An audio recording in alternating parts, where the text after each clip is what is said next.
Tempo por estes dias para fazermos uma viagem pela história, como sempre, com Joel Cleto. Joel, bem-vindo. Após 2 semanas sem o Por Estes Dias, vamos começar este... Foi por uma boa razão. Foi por uma boa razão, é verdade. Foi por causa do São João, também estiveste na emissão. Vamos começar o Por Estes Dias com uma efeméride, até porque assinala-se hoje 147 anos da inauguração da Ponte de Viana do Castelo. É verdade, Inês, e boa tarde também para ti. Sim, 30 de junho de 1878 era inaugurada essa fabulosa ponte que importa sempre sublinhar, é da autoria da Casa de Engenharia de Gustavo Eiffel. Quando nós falamos do Eiffel, recordamos-nos sempre da Torre Eiffel, estamos a falar de um gênio da engenharia e da arquitetura do ferro que marca tanto as últimas décadas do século XIX. E que também tem mais obras e que também tem mais país. obras em Portugal e particularmente também quando falamos em Eiffel. Em Portugal, lembramos logo da Ponte Maria Pia, no Porto, Exatamente. que tinha sido inaugurada no ano anterior, 1877. Mas é injusto não fazermos também uma referência à ponte sobre o Lima, a ponte de Viana do Castelo, ligando Viana a Darque, na margem esquerda, porque elas foram, em boa verdade, construídas ao mesmo tempo. Aliás, até se deu a circunstância muito curiosa de como elas estavam a ser construídas ao mesmo tempo. O Eiffel, que se desloca de França para acompanhar estas obras, ele vai viver não no Porto, não em Viana do Castelo, mas vai viver para Barcelos, para ficar ali mais ou menos equidistante, por umas vezes ir até ao Porto, outras vezes até Viana, para acompanhar as duas obras. E também, por outro lado, se é verdade que a Ponte Maria Pia se vai tornar na época uma referência internacional, já falámos aqui no Por Estes Dias de como quem hoje sobe ao extremo da Torre Eiffel, o que lá encontra o gabinete musealizado de Eiffel, dominado por uma enorme fotografia da cidade do Porto, quer dizer, não é a cidade do Porto, é a cidade do Porto mais a Ponte Maria Pia, porque de facto na época é o maior arco metálico do mundo e vai trazer enorme celebridade a Eiffel, mas dizia-te, é também importante sublinhar que quando no ano seguinte é inaugurada esta ponte de Viana do Castelo, que, recorde-se, se chama Ponte Eiffel, nos seus 645 metros de comprimento, é também, na época, a mais extensa ponte metálica do mundo. Ou seja revolucionária para completamente. a época. Em poucos meses, o Eiffel bate aqui 2 recordes. O maior arco metálico no mundo, em 1877, no Porto, e faz hoje 147 anos, a mais extensa ponte metálica no mundo. Que é também a primeira ponte em Portugal que é ferro-rodoviária. Ou seja, ela vai servir não só para o trânsito automóvel ou de carros. Importante aqui lembrar que estamos em 1878 e ainda não há automóveis. O primeiro automóvel só vai entrar em Portugal em 1895. Quando falamos em ponte na época rodoviária, ponte para carroças, caleches, carros de bois, enfim. Mas tinha essa particularidade, sim, de ter também um tabuleiro, até hoje, para o comboio. E, portanto, é uma obra de referência absoluta da arquitetura e da engenharia do ferro em Portugal, mais uma das marcas de Eiffel, como tu dizias. Ele vai deixar outras obras no nosso país, mas estas duas, a Maria Pia e esta que hoje faz 147 anos, são de facto as grandes peças que Gustavo Eiffel, a Casa Eiffel, deixa em Portugal. As mais icónicas, podemos dizer. Vamos seguir, Joel, vamos agora até Valença, até porque foi feita a apresentação pública da candidatura das fortalezas baluartadas da Raia, Património Mundial da Unesco. Sim, foi na passada sexta-feira e há já muito tempo que se vinha falando de Valença, mas também Almeida e Marvão, se candidatarem a este reconhecimento internacional. Verem as suas fortalezas, e no fundo são vilas, hoje sabem cidades fortalezas, vilas reconhecidas pela Unesco como Património da Humanidade. Foi uma sessão muito interessante, onde as 3 povoações estiveram representadas ao mais alto nível, nomeadamente com os seus presidentes de Câmara e vice-presidentes, e Valença, Almeida e Marvão, fortalezas na Raia. Estamos a falar de povoações abaluartadas, povoações fortificadas, que de facto se encontravam estrategicamente colocadas na fronteira e, portanto, eram praças fortes, fundamentais para defender a fronteira portuguesa.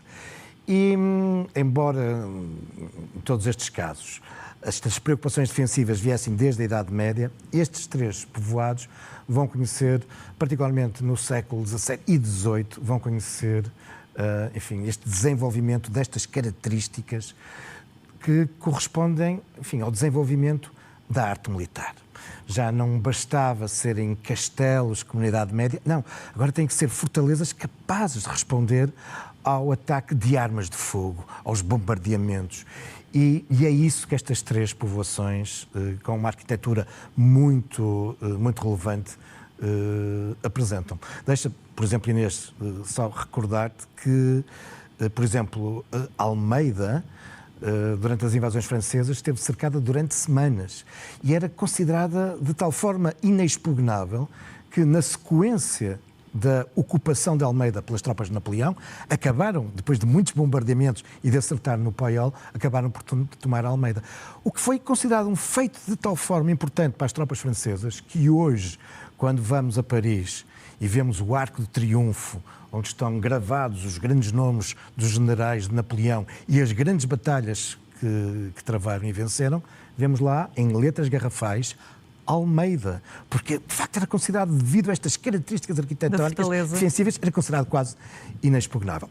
Pois bem, estas 3 fortalezas, Valença, Almeida e Marvão, estão agora a candidatar-se a Património da Humanidade, de algum modo patrocinados e apoiadas por uma outra povoação portuguesa que já detém este título e que é, de facto, notável quando falamos deste tipo de povoações.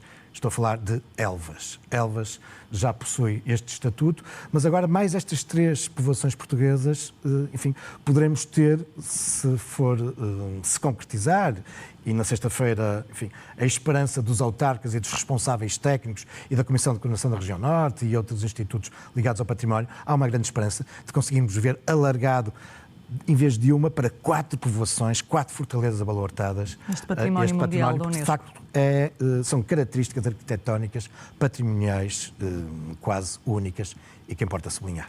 Muito bem. Vamos agora, no Por Estes Dias, Joel, falar de visitas, ciclos de visitas guiadas que estão a decorrer em cemitérios. É verdade. Os cemitérios estão na moda. Do ponto de vista patrimonial, enfim, noutros países do mundo há muito tempo que isso acontece. No nosso país já vai acontecendo. Mas não é tão comum. Mas este ano, aqui na cidade, de facto, de repente temos inúmeras visitas a decorrer a cemitérios, envolvendo vários especialistas, com destaque para o Francisco Queiroz, que é um grande especialista português ao período romântico e seguramente o homem que mais sabe sobre cemitérios no nosso país. Mas não só, outros guias têm vindo a assegurar estas visitas. Visitas promovidas pela Câmara Municipal aos cemitérios municipais do Porto, e são fabulosos, porque através do cemitério... Os cemitérios nós pensamos como espaço para os mortos, mas os cemitérios são, afinal, também espaços para os história. vivos. Exatamente. São formas de representação social, reflexos do gosto, da arquitetura, da arte de cada época e das questões sociais de cada época. E, portanto, dizia-te que, além dos ciclos que estão a ser promovidos pela Câmara Municipal do Porto aos cemitérios municipais, temos também, por exemplo, um belíssimo ciclo envolvendo vários guias diferentes, com diferentes análises, promovido pela Irmandade da Lapa, ao seu histórico e belíssimo cemitério da Lapa, o primeiro cemitério para portugueses no Porto. Eu digo para portugueses porque, em boa verdade, o cemitério inglês para a comunidade britânica é mais antigo que o cemitério da Lapa. E depois temos também, estamos a ver aqui o cartaz, um outro ciclo que se estende a toda a área metropolitana, integrando cemitérios do Porto, mas também da Maia, de Matosinhos, e cuja próxima visita, a 13 de julho, vai ser, não propriamente a um cemitério, mas a um espaço cemiterial, que é a cripta da Igreja dos Clérigos. No altar-mor, sob o altar-mor, há uma cripta e, portanto, a Irmandade dos Clérigos junta-se a este ciclo de visitas a cemitérios do Grande Porto e vai permitir o acesso a essa cripta, que é também uma forma de chamar a atenção para outra efeméride que a Irmandade dos Clérigos está, por estes dias, a comemorar, que são os 300 anos da chegada de Nasoni, o arquiteto que concebeu a Igreja Torre dos Clérigos, ao Porto. E, portanto, esta visita integra-se também nessa programação. Enfim, muitos pretextos para irmos aos cemitérios. Também uma visita guiada para os mais curiosos, podemos dizer. Vamos agora falar de um mural coletivo que foi pintado para celebrar o bicentenário de Camilo Castelo Branco. É verdade, continuamos nas efemérides. Foi a da ponte de Viana do Castelo, os 300 anos da chegada de Nasoni e agora os 200 anos de Camilo. Por estes dias temos, ao longo das últimas semanas, chamado a atenção para muitas iniciativas que felizmente vêm sublinhando o bicentenário de um dos maiores criadores da língua portuguesa, seguramente um dos grandes do século XIX, o maior escritor ultrarromântico em língua portuguesa, que foi Camilo Castelo Branco, que nasceu com efeito em 1825. Ora, a Comissão de Coordenação da Região Norte, que tem vindo a desenvolver também ela própria uma série de iniciativas e está a promover uma plataforma online onde se vão divulgando todas vastas programações que muitas outras instituições estão a promover, mas dizia a CCDRN encontrou agora também uma forma muito interessante de sublinhar a importância de Camilo e chamar a atenção para o seu bicentenário, que foi esta intervenção contemporânea de street art, desafiando, como tu dizias, vários artistas. Foi a curadoria do Frederico Draun, mas é uma pintura mural envolvendo muitos artistas e que está ali num sítio estratégico. No Campo Alegre. Exatamente, na própria sede, no próprio muro que cinta a sede da Comissão de Desenvolvimento da Região Norte, extenso muro, é aí. Portanto, entre a Faculdade de Letras e o Campo Alegre, é um extenso muro onde todos estes artistas de street art nos deixaram aqui esta marca. E é um local com grande visibilidade, até porque, infelizmente, muitas vezes passamos lá demasiados minutos, mais do que gostaríamos. Não pelos melhores motivos, mas pelo trânsito. Nas horas de ponta ali é um sítio de engarrafamento. É curioso que o vice-presidente da CCDRN, Jorge Sobrado, o grande impulsionador desta iniciativa, eu não resisto aqui a ler-te duas linhas em que ele diz que esta obra é uma interpelação camiliana. É provocadora, tal como Camilo, é extravagante, dramática e romanesca, tal como o Camilo.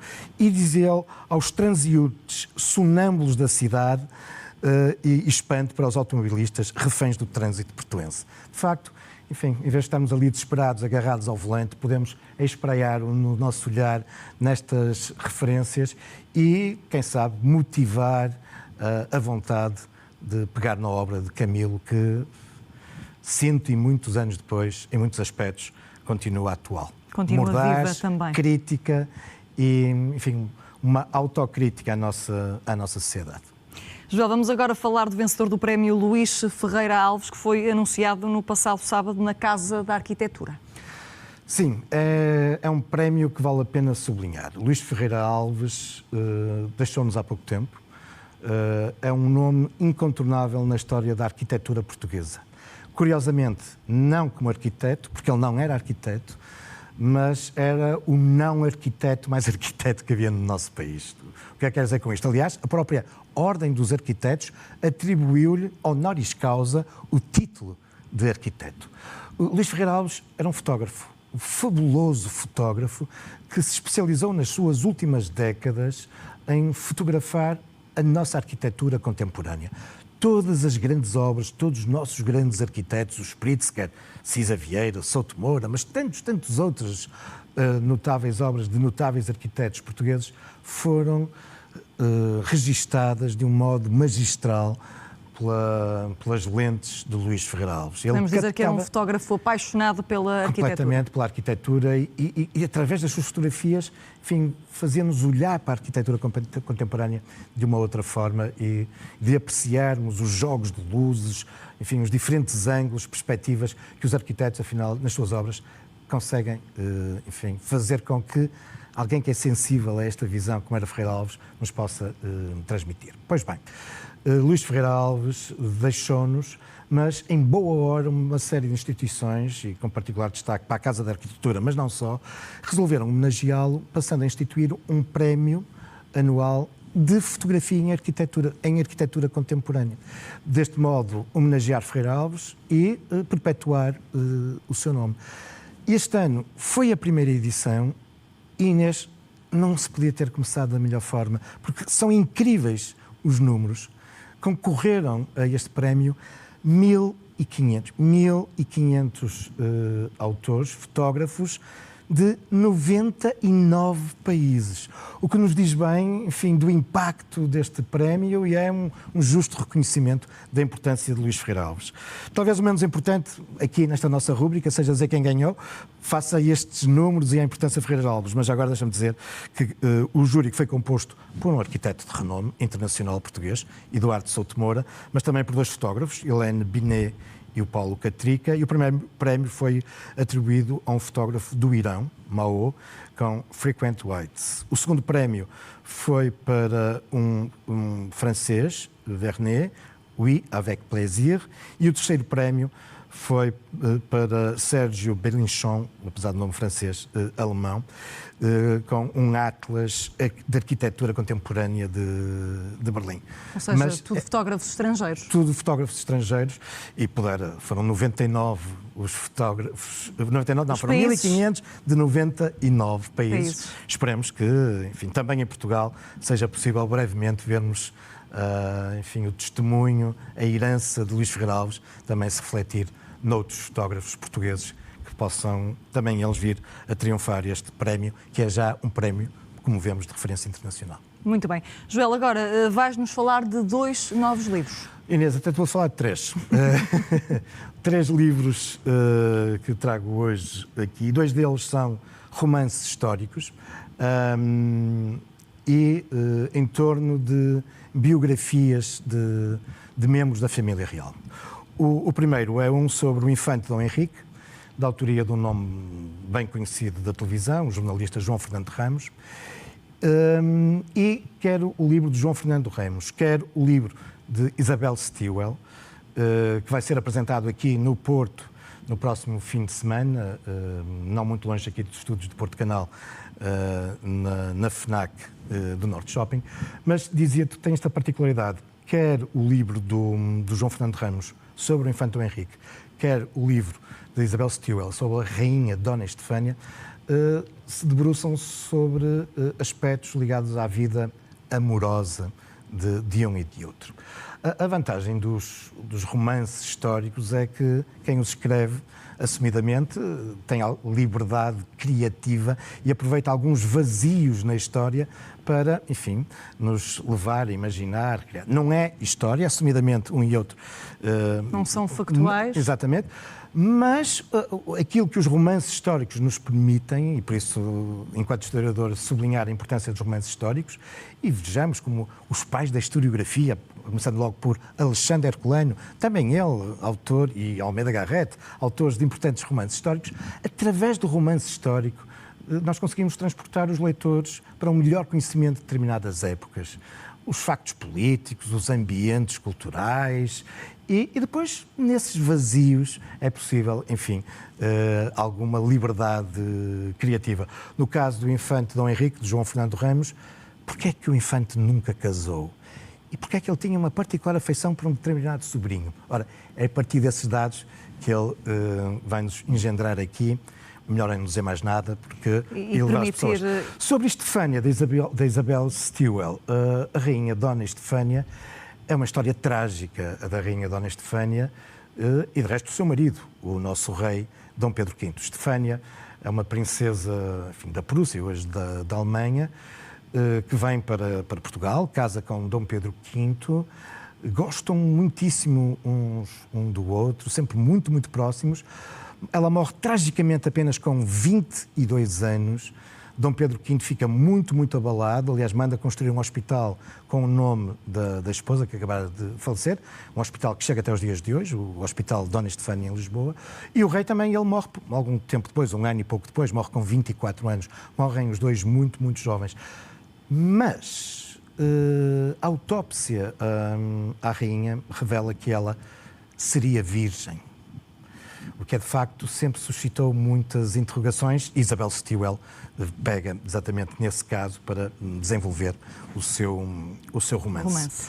O terceiro livro que então queria aqui falar vai ser lançado também na próxima sexta-feira à noite no auditório Infante Dom Henrique do Porto de Leixões, da autoria José Pedro Rodrigues, e é um livro fundamentalmente de fotografia que evoca os 8 anos do Portinho de Angeiras. O Porto de Angeiras, ali em Lavra, completa 8 anos e ao longo destes anos José Pedro Rodrigues tem feito muitas fotografias, foi para o mar com os pescadores, portanto é um livro não só sobre o Portinho, mas sobre a vida desta comunidade pescatória. Ficam aqui 3 sugestões de leitura também para estas férias de verão. Para terminar, Joel, o que é que nos trazes no Caminhos da História desta semana? Vamos viajar até Marrocos, não é? É verdade, vamos até Marrocos. Este é o primeiro de 3 episódios, portanto, durante estas 3 semanas, os Caminhos da História vão até Marrocos. Tudo começa em torno, por incrível que possa parecer, da espada de Afonso Henriques. A espada de Afonso Henriques, que nós podemos observar no Porto, no Museu Militar, e essa espada, que estamos a ver aqui a imagem, que mais recentemente, no início do século XXI, se pôs em causa que fosse de Afonso Henriques. Isso de facto não é. E então o que é que aconteceu? Onde é que está a espada de Afonso Henriques? Bom, é isso que nos leva até Alcácer Quibir, bem aqui no coração do norte de Marrocos. Fomos numa expedição de jipes e fomos até ao cenário desta batalha, onde Dom Sebastião perde a vida e provavelmente perdeu também a espada de Afonso Henriques. Mas acompanhem-nos durante estas 3 semanas. Terão que acompanhar este Caminhos da História ao longo destas 3 semanas. Está tudo dito, Joel. Obrigada. Até à próxima semana. Até para Obrigada. Até a próxima.